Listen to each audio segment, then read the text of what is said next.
There's something so fascinating about it, isn't it? The idea of reinventing yourself. We all go quite mad for a good reality TV makeover, and there's a whole cinema subgenre on the topic. But I mean, just because it's satisfying for us to see the before and after on TV, does it mean that to truly reinvent yourself is desirable or even possible? I'm of the belief that yes, it is possible, and yes, very much desirable too. Question is when and how? Let's see if you agree with me on this. Let's start with when. So I can of course only talk about myself here and my own very personal experience, but there are those times in life when we just feel like we're stuck. You know, I'm sure most, if not all of you, have felt that way, like stagnation. What a horrible little word. I think often the source of stagnation is comfort. Those times when we get so comfortable with ourselves and our relationships and our surroundings that change comes at a high cost. The loss of that hard-won comfort. Don't get me wrong, I have nothing against comfort. In fact, it's one of my major motivations in life, and in David's life, it's like the motivation. Comfort now and comfort in old age, that's like his lodestar when making life decisions, the dear man. I'm equally as motivated by comfort as by luxury and glamour. Not in things, but in experience. And as you can imagine, this makes my life at times a bit confusing. But comfort in all honor. When it leads to stagnation, I feel like it almost always starts to affect how we look at ourselves and how excited we are about life. It becomes a sadness often, doesn't it? And a sense of sort of hopelessness. That's what I feel anyway. So I'm most often happy to sacrifice some comfort if it means a bit of adventurous glamour ahead, which is perhaps why, you know, it turns out I'm one of those people, the reinventors. Are you? Or are you more prone to like stay safely in your current situation out of fear of jeopardizing comfort by going for the unknown?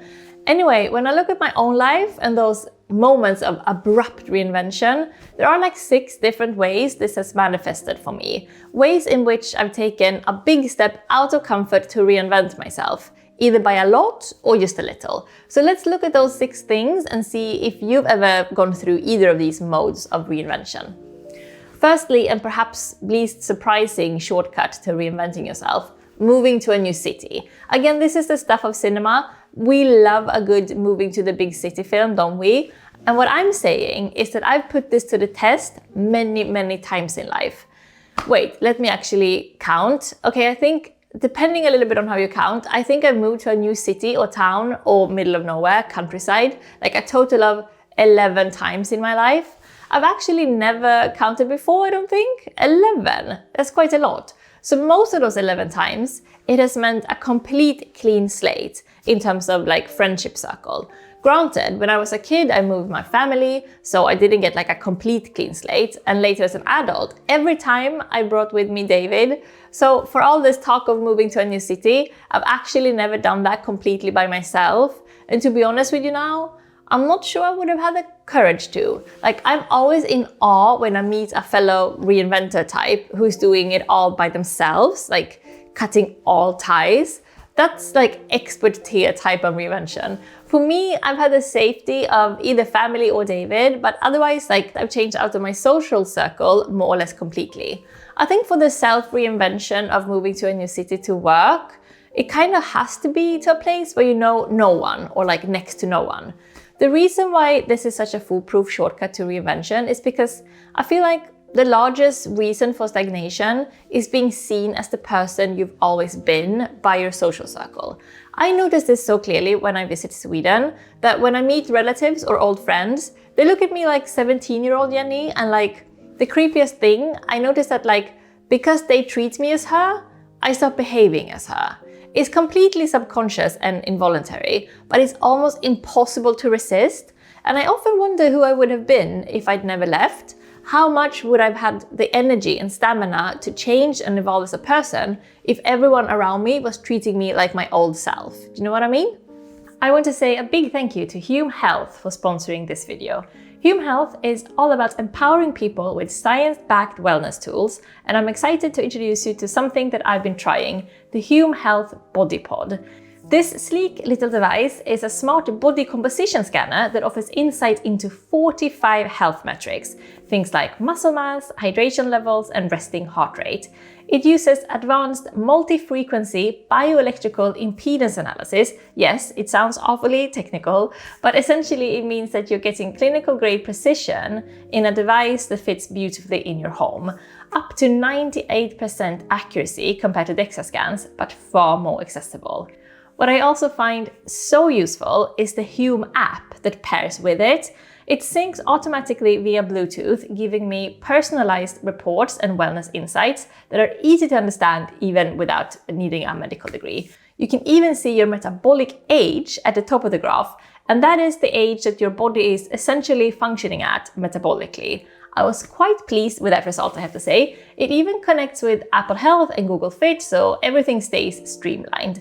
And perhaps most importantly, it's designed for real life. The BodyPod supports up to 24 different users, making it perfect for households or anyone sharing a wellness journey. It's also fast. Each scan takes less than 15 seconds. So whether you're into fitness or like working on getting better sleep, managing stress, or just want to be more in tune with your own body, the Hume Health BodyPod is a beautifully designed, genuinely helpful addition to your routine. Personally, I find it hugely motivating to keep track of my muscle mass that I keep in like healthy, strong shape, especially since I'm a person who really doesn't enjoy strength training. So it helps me keep it up and maintain those muscles. You can click the link in my description to get your very own BodyPod and use my code JennyMustard. The code stacks on top of the site sale and it will give you up to 50% off total. 50%, now that is a fantastic deal. So once again, thank you to Hume Health, and let's get back to the video. Staying on the theme of moving, an even more abrupt route to reinvention is of course to not just change city, but change country entirely. When we move to a new country that speaks another language than our home country, the reinvention is twofold. First of all, we get the, lifting ourselves up from our social surroundings and forcing ourselves to find a new friend circle. But secondly, moving to a new country means we also get to discover who we are in another language and another culture. This is fascinating and creepy, and often a painful road to reinvention, I'm not going to lie, but also so rich and rewarding and confidence building as nothing else. One of the strange effects of this is that when I lived in Sweden, I felt like one of the least Swedish people in the country, but now here in London, I instead feel like extremely Swedish, simply because, well, no one else in my friend circle is. So it's an identity breaking and then identity building experience. You break down your old self and build up a new adult next generation version of yourself. That's how it's been for me anyway. And I remember the first time I moved to London, knowing I was cutting myself off from my old life quite abruptly. I remember thinking, this is it. This is my one opportunity to decide beforehand who I want to be without anyone having any preconceived notions of me. No one, to say, you changed, man, or like worriedly look at me and go, I feel like you're not acting like yourself, those type of things. Because guess what? Leaving Sweden, I didn't want to act like my old self. I wanted to act like a new self. I wanted to become an adult person of my own choosing. Of course, I had David with me and he knew my old self better than the back of his own hand. But the thing about David, and I hope the thing about me too in our relationship, is that he never holds me back. And even if change is often scary, he still always encourages it in me, which is strange considering that he's such a comfort-motivated person. But I guess that's what they call love. The wish to facilitate the other person's happiness by encouraging them to build a life that excites and challenges them.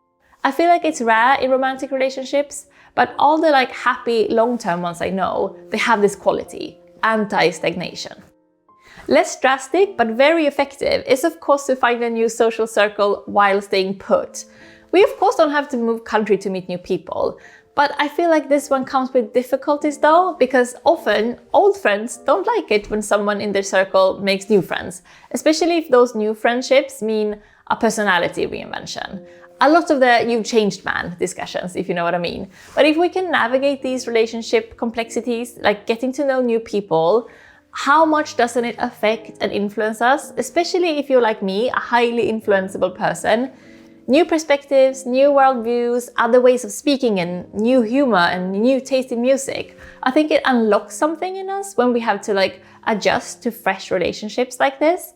And one thing it unlocks, I feel, is that we kind of see what parts of ourselves that we want to bring to this new social setting and what aspects of our personalities that we will rather leave behind. It's telling. It shows us what we like and maybe don't like so much about ourselves. So the things I've been discussing now, the moving to a new place and getting to know new people, what that does to a person, the reason it's on my mind is because the main theme of my new novel is just this. You know the moving to the big city film genre I was talking about? Well, my novel is basically that. Lonely young woman from a Swedish small town moving to Stockholm to start a new life. That's the core of the story. And considering that I've done this so many times in my own life, I feel like this isn't just something I can write about, it's something I'm kind of dying to write about.